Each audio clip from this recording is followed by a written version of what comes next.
I'll find valid in your eyes. You'll always be my night sky.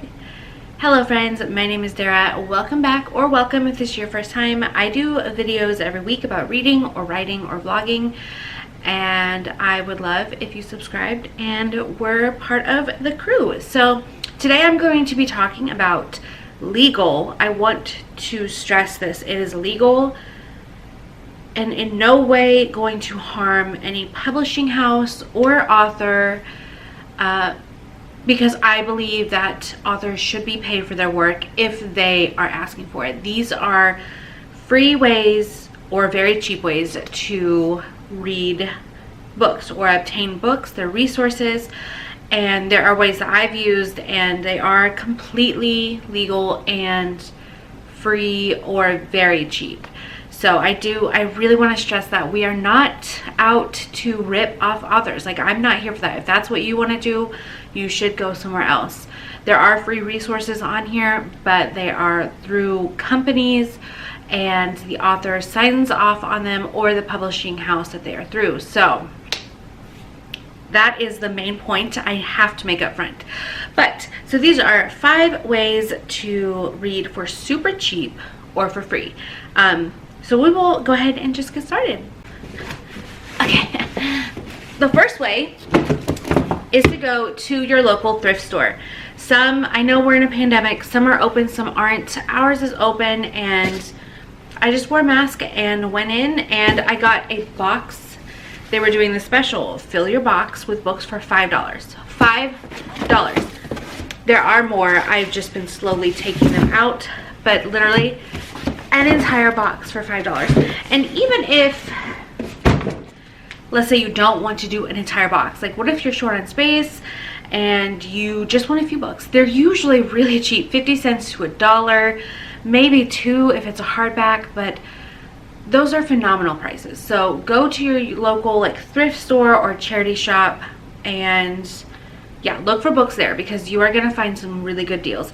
They're not always the most new or the best, but I have found some true gems at thrift shops. I'm actually going to be recording a haul next week about all the books that I got in my book box, so look for that. But you can find really good ones, and the nice thing is that you can just kind of browse and see if there's any that sound good that you haven't heard from BookTube or on Instagram, or you know, in the hustle and bustle of every day, there are books that are super popular and like all the rave, but it's nice to find hidden gems, you know what I mean? So my second way to get cheap or free books is through the Kindle app. You can set up a Kindle account free. It's through Amazon, and I think they're weekly top 100 lists. So they have weekly top 100 lists, and they have a paid section and a free section. When I was in my younger 20s, I went all the time onto the top 100 free books and ordered or downloaded them for free and just read them on my Kindle app on my iPad. So I would read tons of books for free. And the smart thing about this is the publishers or the authors who put them on there for free will usually put the beginning of a series on there. And they know that like a lot of people will want to continue the series, and most of them, not all of them, but most of them will put the subsequent novels on the Kindle app as well, but they will do it for super cheap. So they're not just going to give you a free book and then be like, here, pay $12 for the next ebook. No, most of them, I'm sure there's some that don't do this, so don't like expect it for every single book. But all the books that I found and read, I got the next few books for less than $5 through the Kindle app, usually around $1.99 or $3.99 or something like that, but you can do that. And so not only can you get free books through the Kindle app, but you can find the really cheap ones.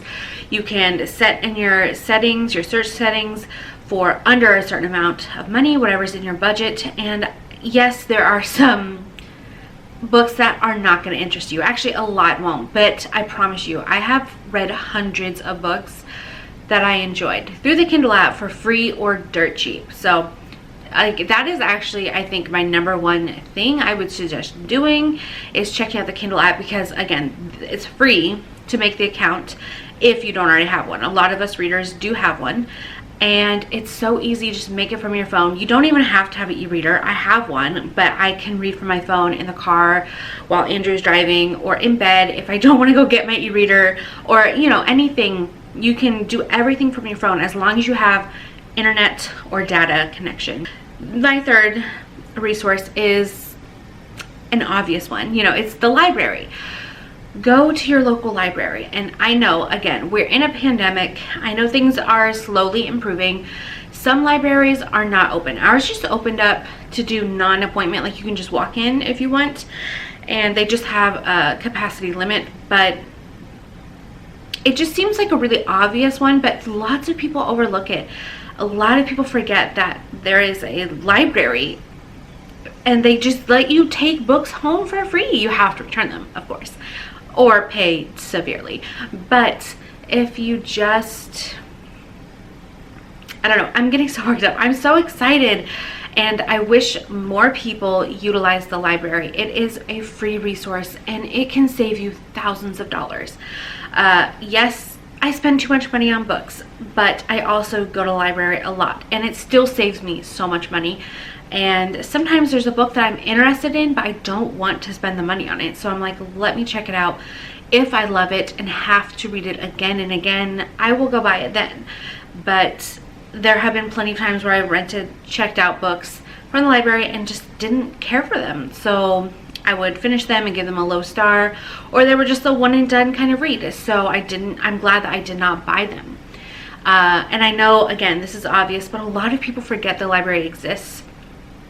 So now that kind of is a good segue into our next one, which is resource number 4, and that is Libby or Overdrive. Now these are online library services, and of course they're completely free, and you can either get electronic books or audiobooks.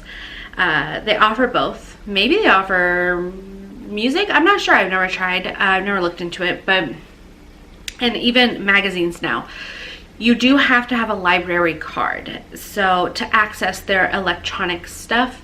And so I know that going to a library is not always accessible to everyone. There are people who cannot leave their house and all that stuff, but as long as you can get a library card number, you can use Overdrive and Libby. And I use these apps all the time. Well, actually, I don't use Libby anymore because I lost my library card, so I can't use that app, which is a bummer because both are they have different books. So I would check one library on this one and another library on that one, but I love them. I use them literally all the time. I use them more than the physical library and anything else. Like, it is my number one go-to when I'm book shopping. I will sometimes look to see if I can get it for free on Overdrive or audiobook before I actually buy it. So that is that should have been number 1, honestly, but I'm kind of going in order of having to pay a little bit to completely free. So Overdrive and Libby are completely free. There's no fees either if they're not turned in or returned to the electronic library in time. All they do is revoke your right to use them. Like, it just gets removed from your app. Personally, it's my favorite resource for free books.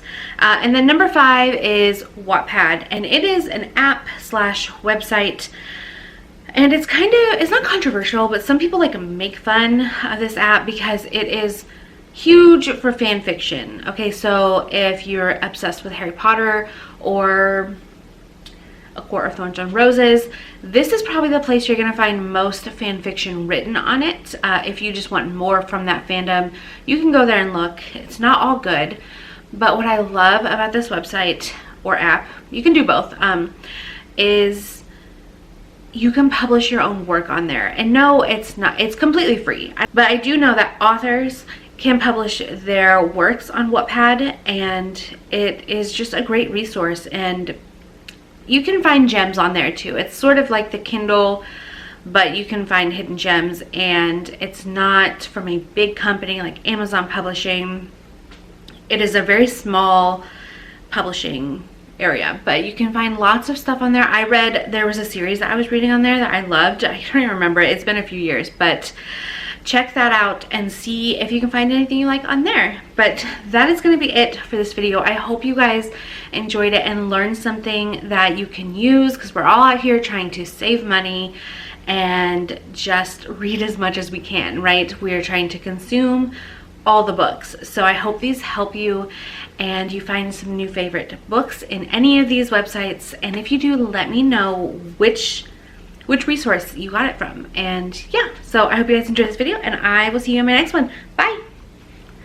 When your stars have burnt out and your heart makes no sound, I'll find validity.